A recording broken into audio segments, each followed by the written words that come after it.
Hey y'all, welcome to day 2, the New Deal. I'm going to go back and re-record day 1 and probably post them both up on the same day just because I couldn't get the recording working yesterday, but I think I got it figured out. So, yeah, welcome to day 2. We're going to be going over the New Deal today. Last class we went over the problems of the Great Depression, and today we're basically looking at what did FDR do to try to solve the problem of the Great Depression with the New Deal. So, in the end, what we're going to do is have you guys read the crash course for homework. I'll provide a secondary source that might be helpful, but your main homework for tonight is going to be to look at an oral history of the Great Depression. I don't know. We'll take a look at it. So today, just as an overview, FDR, when he got into office in 1932, last thing we looked at was a map. He overwhelmingly won against Hoover. And his message was that the government should get involved with the Great Depression. It should pump prime the economy. I'm going to go over this more in the next slide. The other thing is this is a new and increased role of the government, especially for the president. This is a huge increase in executive power. I think one of the things about this is that we think that the presidency or the executive branch is just the president and the vice president. But in reality, all of what's going to be called these alphabet soup agencies were created under the executive branch. So essentially today, and starting with the Great Depression and moving forward, all of these agencies are a part of the executive branch. So things like the FBI, the CIA, things like, but starting in the New Deal, any of these things are run as a part of the executive branch. So in reality, the executive branch is one of the biggest branches of government, going from one of the smallest branches of government to one of the biggest, most bureaucratic branches of government. So this is a huge, huge, huge change. There are a lot of New Deal programs. A lot of people call it the alphabet soup. I will say this, you don't have to remember all of these. That's why I had you guys focus on one.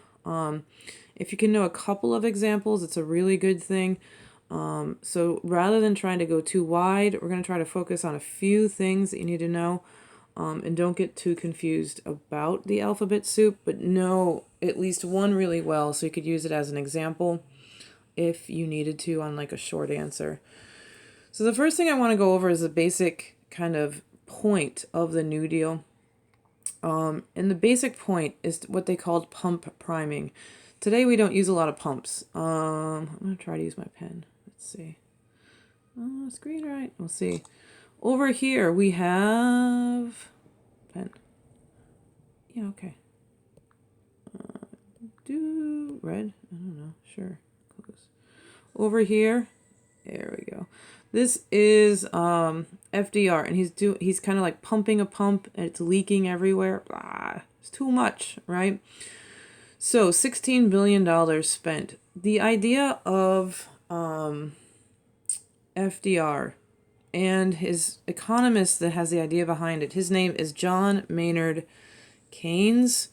It's a really hard name to pronounce. But anyway, John Maynard Keynes is the economist who comes up with the idea, and FDR, the president, is the dude who really kind of puts it in action. All right. So the idea is the economy is stagnant. Nothing is happening. Blah, right? It's kind of like a dead battery. Today we would probably call it jump starting the economy. If it is flatlining, what do you need to do? You need to inject energy into it from somewhere else. Nothing is going to get this economy going. You have high unemployment, so people don't have money. You have, businesses going out of business because people don't have money. You have then more unemployment. It is just spiraling out of control. So in this idea, it's the job of the government to jumpstart the economy, do anything, go into debt to get the economy going, make government jobs. It does not even matter what it is. Build roads, build bridges, build a bridge to nowhere. It doesn't even matter. Just get people working. The whole point of these government jobs is to put money into the hands of the pocket. And the other thing is you can just do direct relief, hand people money. And the idea is you put money in the system, you get the system going, and then right? The whole economy will be jump-started. It's going to work. So in the beginning of the New Deal, he's going to focus on things like infrastructure. There's going to be things like the TVA who makes dams. We're going to look at the CCC later. They are going to focus on like the environment. There's going to be a lot of public works. We're going to look at like the Works Progress Administration who did things like City Park. They're going to build schools.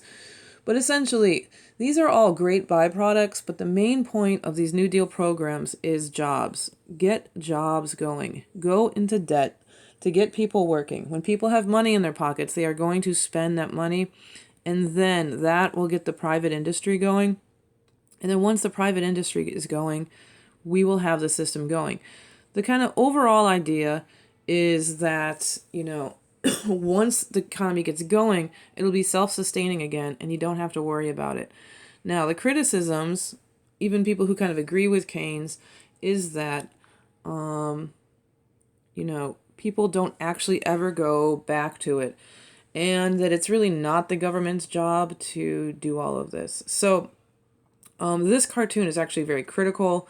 Money is leaking everywhere. It's not very efficient. So that's what it's kind of saying in that cartoon. So there are a lot of critics of this approach. The main one is going to be the conservatives. And conservatives do not want to have this much power, especially in the hands of one person, meaning the president. And the main criticism of this is just not the president's job. He's overstepping his bounds. He is taking too much power. Congress is not involved as much. But in general, it's just, the government should not be that involved in the economy. And again, this is a critical cartoon of FDR. So one area or one branch of government that is going to agree in some cases in that, the government is going too far, especially the president, is going to be the Supreme Court. One of the things that the Supreme Court is going to do is say that the NIRA is unconstitutional. So this is like the NIRA, we're going to take a look at this later, is unconstitutional. This weird little bird is the symbol for the NIRA, or the National Industrial Recovery Act. Sometimes I've seen it's kind of nice because there is this bird symbol and it's a poultry case. Essentially, there's a guy who's raising chickens, and he was told that his chickens were not up to snuff. They didn't pass the quality test. And the president basically said there was a code on chickens to try to prevent unfair competition. Anyway, the Supreme Court is going to say this violates the Constitution. It is not okay. And that Congress should set these laws. So the Supreme Court during this time is trying to limit the power of the president by saying some of the programs, and I do repeat, some of the programs are unconstitutional. One of them being the National Industrial Recovery Act. And I think one place that FDR is really going to show that he is going too far is when he tries to pack the Supreme Court. So the Supreme Court is trying to check the power of FDR, but he is going to actually try to reform the court. He tries to pass a bill that would give the president power to appoint additional justices for anybody who is over the age of 70. And so up to a maximum of 6. This was going to give him the power to pack the courts, to put people in charge who were going to agree with him. And so he wasn't, judges are there for life. Under the Constitution, it says you can't basically remove a judge because they're there for life. But it doesn't say anything about adding more judges. And so he's like, why don't I just add more judges? People are going to see this as, kind of a step towards dictatorship. Over here. Whoop. Oh.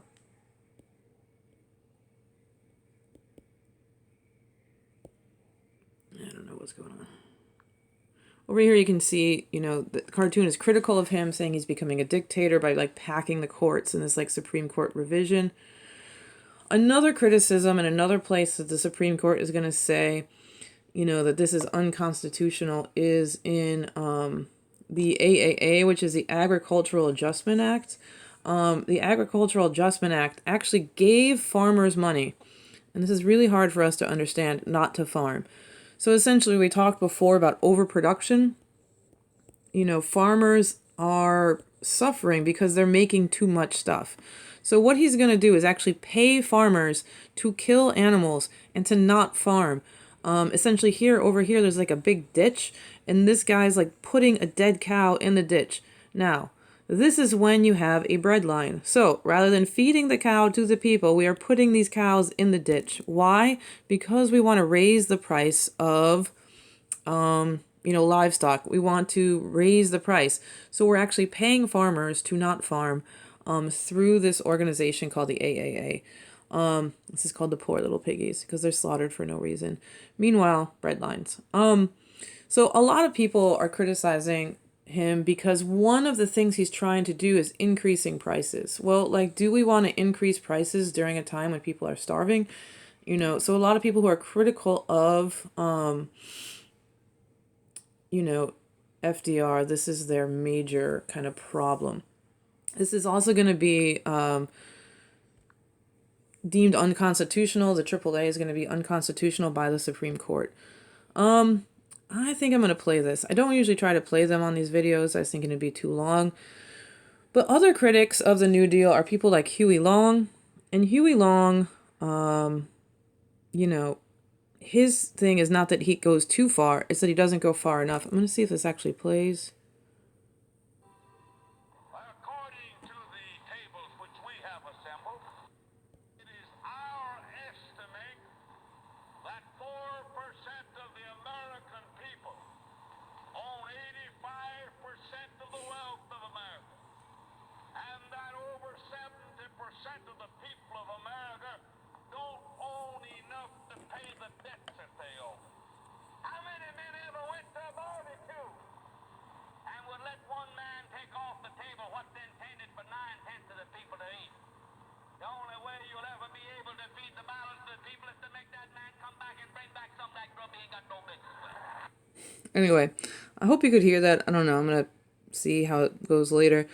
But anyway, essentially Huey Long is like, if you had a barbecue and one man came in and took 90% of a barbecue, you would just say the only way we could make this go is to tell that person to bring back the food and redistribute it. He was actually his idea is like share the wealth. This idea, oh no. Let's go back. Discard. Back. This idea of share the wealth is the idea that you would actually have a maximum income, right? After you make so much money, I can't remember how much it is. I should have looked this up. Say something like $1 million, right? After $1 million, you're essentially going to be taxed to the point where you can't make any more money, and we have to redistribute the wealth. So this idea of share the wealth, sets this idea that you can only make so much money and you have to redistribute it.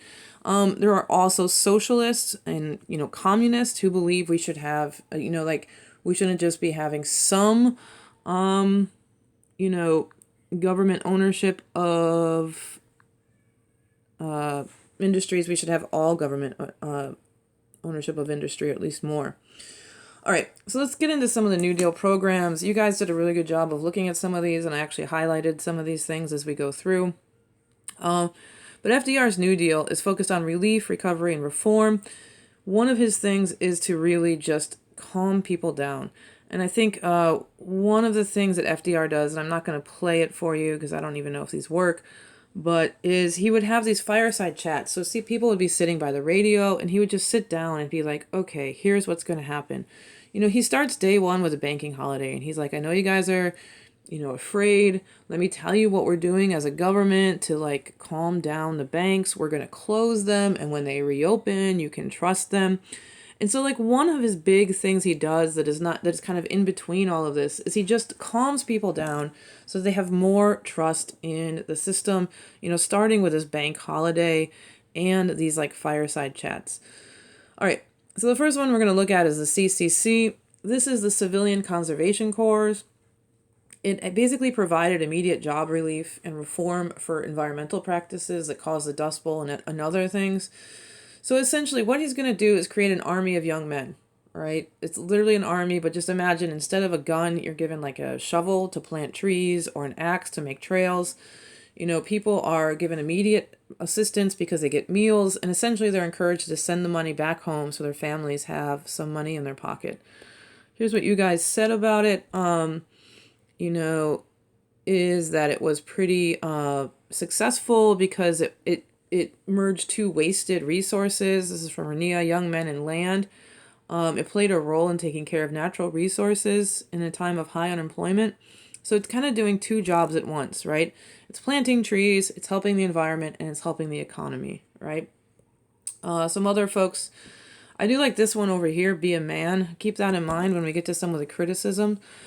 John mentioned that, it was for only unmarried men, and it's like this public work relief, and it's not really broad enough. And I think this is a good criticism, which we're going to take later. But most folks, like Jack and Kayla, said, when you have people without jobs and they need something, this was really a good thing. They are fighting forest fires, they're fighting soil erosion, they're supporting the national parks. Said that it's like, oh, that's the wrong one. That was the other one. Anyway, this is from Amy. Let's see. Despite the appeal and the work done, it declined in numbers after the Second World War. So essentially, the CCC is going to go down, after World War II, because when we have the actual war, we are going to take these young men who were planting trees, and then they are going to be going to war. So we kind of no longer need the CCC. The CCC was popular at the time, but major criticisms of the group is if we take a look at these folks over here, what we notice is they are very, very, very, very, very white. Yeah. And they are male. Yeah. Right? So who is this really helping? Young white males. So you can criticize it because it's not really helping African Americans as much. They were there, but they were in segregated camps, right? And I think just in large numbers, they were not as, reached out to as white young men. Conservatives are always going to believe this is an overreach, and actually trade unions didn't like this because they're like, hey, why are these guys? Why don't you hire skilled labor to do this stuff rather than like young men? And people kind of feared that this kind of militarization of labor is not, good. So these are some of the criticisms. One is based on gender, race, and just kind of overreach of government is the major criticisms of the CCC. But overall, it was pretty popular. Social Security, this one is still around today, and it is controversial today, and a lot of people mentioned it. This is like relief with direct payment and reform to deal with wealth inequality and create a social safety net for the elderly and disabled. Here is a monthly check to you, right? Do you hate old people? I do like this one. Anyway, so this is going to help the elderly today. So it's widely popular today, even though there are a lot of criticisms. It's hard to touch it. It helps people to live comfortably when they're older. It's funded by taxes that essentially are paid today to go later. It's growing in size, so why would we not like it, right? It benefits you when you're retired. It was created in 1935. And I'm trying to go through, signed into law. It's a social safety during other economic downturns. So, one of the social safety net idea is just if there is another economic downturn, it's not as bad. I mean, look at this. You can't fear a giant smiley, Social Security check. Criticisms is that I think a lot of people kind of mention this, is that it's like a Ponzi scheme. Essentially, you're betting on young people to pay today for older people for tomorrow. And so if there's an unbalance, like when the baby boomers are retiring, a lot of people are afraid it's not going to be here for a lot of the younger workers who are paying into it. And I think another kind of criticism here is African Americans. This is a kind of thing. One of the reasons why a lot of these programs are not helping African Americans is because Democrats love the South. And they do not want to make them mad. So they are making these reforms, but they also don't want to lose the South. So like when we make Social Security, they're like, yeah, we're going to have it for everybody except for domestic workers and farmers. Okay, who is the domestic workers and farmers? African Americans. So without saying it, what they're doing is they are making Social Security discriminatory for African Americans without saying it, by saying, oh, but not for domestic workers or farmers or like people who get tips, you know? And who are those people? African Americans. So it's not helping everybody during this time. So, these are the criticisms of Social Security. The next one is the National Industrial Recovery Act. We've already taken a look at this when we looked at the Supreme Court case of Schechter Poultry. But essentially, the point of this is to reform overproduction, help with the low wages. And a lot of people mention that it did provide for a way to be employed, but, you know, it is increasing prices. Oh, sorry. And, you know, Andrea mentioned that it was increasing prices, which is a problem during this time. The other thing is it's considered unconstitutional. Andy noted that. But it did help people join the union. And it did regulate wages, so they would go up. So the big thing about the NIRA, or what is also called the NRA, is that it was unconstitutional. So even though it was kind of like, you know, and it is one of these things, just imagine, you know, the government is trying to set prices and regulation. People are like, this is too communist. Like, we need more free market. This goes too far. So that is that one. Remember this one because it is deemed unconstitutional. All right. Oh, Lexi. A lot of you guys mentioned the same thing. Overproduction, fair practices. Lexi mentioned. And knee. It was declared unconstitutional. All right. Let's keep moving. The next one is the Fair Housing Act, and I do want to apologize for people who did this one because I think I put HUD, which is actually made in like the 1960s, but I think most folks kind of got it that I was aiming more for the United States Housing Act of 1937, and really what I want to focus on is the FHA. So the FHA is helping people get loans by guaranteeing these loans, and essentially I could go to a bank and get a loan, and the federal government will guarantee this loan. And so this allows more people to get housing. And when more people are buying housing, you're going to have more people getting the involved in like the, you know, business industry. This one's hard to see, but she's Oprah, like, you get a house and you get a house and you get a house. And they're all like, yay. This one is saying that it is blind. You know, you can get a house. We're going to kind of go over that in a little bit. So, yeah, let's see. Yeah. So it's kind of fixing, you know, the problem with loans is that we're only giving loans to people who can pay it back. So it's not giving people a chance. And so the FHA is like giving people a chance. It's spreading out these mortgages over a longer time. It's making homes and property more available for individuals. You know, we're going to attack this problem of like the Hoovervilles. You know, this one has a little Hooverville. Oh, you live in a shack.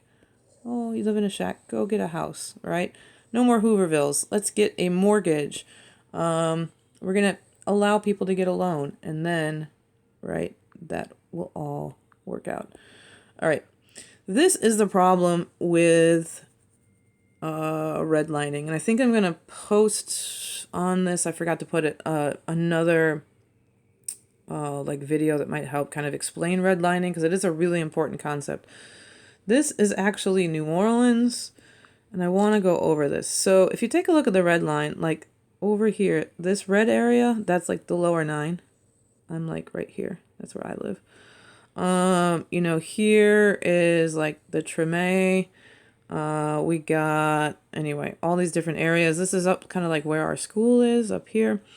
Anyway, what we notice is the green areas are primarily going to be white, and the red areas are African American. So here's essentially what they would do.